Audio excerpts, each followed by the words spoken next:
आध्यात्मिक साहित्याचा खजिना सॉनिक ऑक्टेव्ह श्रद्धा ॲपवर उपलब्ध। ॲप डाउनलोड लिंकसाठी डिस्क्रिप्शन पहा। नमस्कार। चंद्र राशीप्रमाणे धनु राशींच्या व्यक्तींना मे 2024 या महिन्यासाठी मी आता मार्गदर्शन करणार आहे। धनु राशींच्या व्यक्तींना दुसरा पंधरवडा जो आहे तो जास्त अनुकूल आहे। पहिल्या पंधरवड्यात काही कामं जी आहेत ती आपली रेंगाळतील किंवा वेळच्या वेळी होणार नाहीत किंवा त्यामध्ये अशा अडचणी का येत आहेत या कारणांनी तुम्ही थोडी चिंतित राहाल असं दिसतं। पण खूप टेन्शन घेऊ नका। परिस्थिती दुसऱ्या पंधरवड्यात अनुकूल होईल आणि तुमच्या ज्या गोष्टी आहेत त्या सहज घडायला सुरुवात होईल। थोडासा धीर धरणं गरजेचं आहे। या गोष्टी जर तुम्ही पाळल्यात तर दुसऱ्या पंधरवड्यामध्ये सगळ्या गोष्टी अनुकूल होत जातील। जमीन किंवा फ्लॅट अशा खरेदी विक्रीच्या व्यवहारातून या महिन्यात काही फायदा तुम्हाला होणार असं दिसून येतं। एखादी गोष्ट आपण ठरवलेली असते, अमुक एक गोष्ट विकायची आहे किंवा अमुक एक गोष्ट घ्यायची आहे किंवा एक विकायची आणि एक घ्यायची आहे, ते प्लॅनिंग काही जुळत नसतं। बऱ्याच वेळेला 6 महिने 8 महिने निघून जातात। पण हा महिना जो आहे हा अशा पद्धतीने तुम्हाला अनुकूल दिसून येतोय। फ्लॅट किंवा जमिनीत व्यवहार करणे, ते व्यवहार जे आहेत ते यशस्वी होणे असे योग या महिन्यात तुम्हाला दिसून येतात।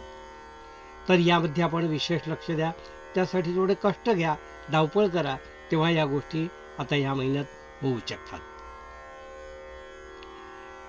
धनु राशींच्या व्यक्तींना मी असं सांगू इच्छितो की या महिन्यामध्ये आपल्या प्रकृतीची आपण काळजी घ्या। ती काळजी अशासाठी की या महिन्यात उष्णतेच्या विकारांनी तुम्हाला काही त्रास होण्याची संभावना दिसून येते। त्यामध्ये गळा किंवा घसा किंवा छाती या शरीराच्या भागामध्ये काही इन्फेक्शन होणे अशा प्रकारचा काही त्रास दिसून येतो। जर आपल्याला काही आढळून आला तर ताबडतोब उपाययोजना करा, डॉक्टरांचा सल्ला घ्या, औषधोपचार करा। श्वसनासंबंधी काही आपल्याला त्रास असेल तरी सुद्धा आपण योग्य तो डॉक्टरांचा सल्ला घ्या आणि त्यावर उपाययोजना करा। त्यामध्ये कुठलीही गोष्ट आपण चालढकल करू नये असा माझा सल्ला आहे। धनु राशींच्या व्यक्तींना मी असं सांगू इच्छितो की या महिन्यामध्ये विशेषतः मित्रमंडळी आणि भावंड यांच्याकडून आपल्याला विशेष साथ मिळेल। म्हणजे आपल्याला कधीकधी शाबासकीची गरज नसून आपल्याला सपोर्टची गरज असते। तर असा सपोर्ट भावंडांचा किंवा आपल्या अन्य अगदी जवळच्या व्यक्तीचा असा तुम्हाला या महिन्यात मिळू शकेल। आणि तो एकदा आपल्याला मदतीचा हात आपल्या पाठीवर असला की आपल्याला एक उत्साह निर्माण होतो। तो उत्साह तुम्हाला खूप मोठ्या घोडदौडीकडे घेऊन जाईल असं मला या ठिकाणी दिसून येतं। घरामधील व्यक्तींच्या काही छोट्या छोट्या तक्रारी या महिन्यात दिसून येतात। त्या छोट्या असल्या तरी योग्य वेळेस त्या निराकरण करा त्याचं, म्हणजे एक मनामध्ये किंतु जो आहे तो निघून जाईल आणि आनंदाचं वातावरण घरामध्ये राहील। धनु राशीच्या व्यक्तींना मी असं सांगू इच्छितो की या महिन्यामध्ये धार्मिक कार्यासाठी तुम्हाला विशेष वेळ द्यावा लागेल किंवा त्या कारणांनी काहीतरी प्रवास घडू शकेल। आपल्याबरोबर कुटुंब किंवा मुलं, आपली पत्नी यांना घेऊन आपल्याला प्रवास करता येईल धार्मिक कार्यासाठी। म्हणजे धार्मिक स्थळी पर्यटन असं म्हणता येईल, असं तुम्ही या महिन्यात करू शकता आणि त्यातून एक आनंदाचं उत्साहाचं वातावरण राहील। घरातील ज्येष्ठ व्यक्तींना सुद्धा तुम्ही या संधीचा फायदा देऊ शकता। त्यांच्या प्रकृतीचा एकंदर कल लक्षात घेऊन त्यांना सुद्धा तुम्ही तो आनंद मिळवून द्या।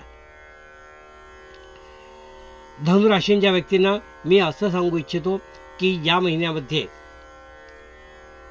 उद्योग, लघुउद्योग, स्वतःचा उद्योग करणारे, सेल्फ एम्प्लॉईड असे जे लोक आहेत त्यांना थोडी जास्त कष्ट दिसून येतात. त्यासाठी जरा प्रवास जास्त करावा लागेल असं मला या ठिकाणी दिसून येत आहे. म्हणजे आपल्याला मिळणारा नफा तेवढाच, पण त्यासाठी लागणारे कष्ट मात्र जास्त असं प्रमाण या महिन्यामध्ये राहील. पण सरतेशेवटी महिन्याच्या शेवटी आपण काय विचार करणार की आपल्याला योग्य तो मोबदला मिळतोय ना? हो, मिळणार आहे. तर त्यासाठी थोडे कष्ट घ्यायची गरज आहे. तर ते तुम्ही अवश्य घ्या. त्यामध्ये आपल्याकडून आळस करू नका. तर ते तुम्हाला उत्पन्न जे आहे ते तुमचं उत्पन्न तुमच्या उद्योगातून तुम्हाला योग्य तेवढं नक्की मिळेल असा विश्वास मला या ठिकाणी वाटतो. पूर्वी सांगितल्याप्रमाणे आपल्या मुलांच्या अभ्यासाकडे तुम्ही विशेष लक्ष द्या. आपला प्रेझेन्स सुद्धा बऱ्याच वेळा महत्त्वाचा असतो. तो प्रेझेन्स तुमचा असू द्या. मुलं त्यांच्या जबाबदाऱ्या पार पाडतील, त्यांचा कलही तसा असेल, पण कधीकधी आपला प्रेझेन्स जो आहे तो तिकडे महत्त्वाचं कार्य करतो. तर तुम्ही त्यासाठी अवश्य उपलब्ध राहा आणि त्या गोष्टी करून घ्या. या महिन्यामध्ये तुमची इन्व्हेस्टमेंट किंवा फंडिंग्स, एफडीज अशा ज्या गोष्टी आहेत त्या तुमच्या जास्त होणार नाहीत. तुम्ही जरी विचार केला असेल तरी त्या गोष्टी एवढ्या मोठ्या प्रमाणात होऊ शकणार नाही. पण काही हरकत नाही आहे, तुम्हाला कमी तर काही पडणार नाही आहे किंवा दुसऱ्या तुमचे फंड्स जे आहेत ते मोडावे तर लागणार नाही. ह्या महत्त्वाच्या गोष्टी आहेत. तुमचे जे पूर्वी केलेले फंड्स वगैरे जे आहेत ते फंडिंग ते आहे तसंच राहील.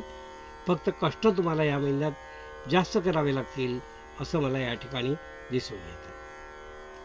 इन्फेक्शन किंवा अन्य काही संसर्गजन्य रोग असे जे आहे यासाठी तुम्ही या महिन्यात विशेष काळजी घ्यावी असंच या ठिकाणी मी तुम्हाला सांगेन. हे होतं धनुराशींच्या व्यक्तींना मार्गदर्शन.